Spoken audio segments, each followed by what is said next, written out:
गणेश नाईकांच्या टार्गेटवर प्रताप सरनाईक आहेत का हा प्रश्न उपस्थित झालाय।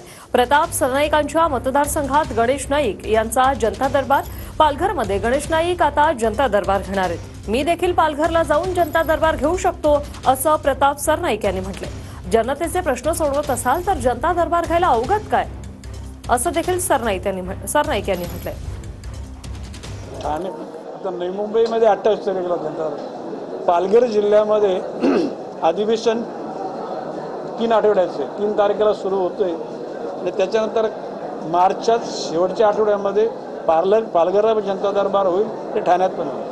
गणेश नाईक साहेब पालकमंत्री असताना 10 वर्षापूर्वी ते जनता दरबार घेत होते, सगळीकडे सर्वसामान्य जनतेचे प्रश्न सोडवत होते। प्रत्येक नेत्याची कार्यपद्धती ही वेगळी असते। आता मी राज्याचा मंत्री आहे, मी राज्यामध्ये कुठेही जाऊन जनता दरबार घेऊ शकतो। प्रत्येकाला पक्ष वाढवण्यासाठी, संघटना वाढवण्यासाठी आणि सर्वसामान्य जनतेचे प्रश्न सोडवण्यासाठी ही मोकळीक दिलेली आहे मंत्री म्हणून। मी सुद्धा उद्या पालघरला जाऊन जनता दरबार घेणार आहे। त्यामुळे जनता दरबार घेऊन जर सर्वसामान्य लोकांचे प्रश्न सुटत असतील तर ते अयोग्य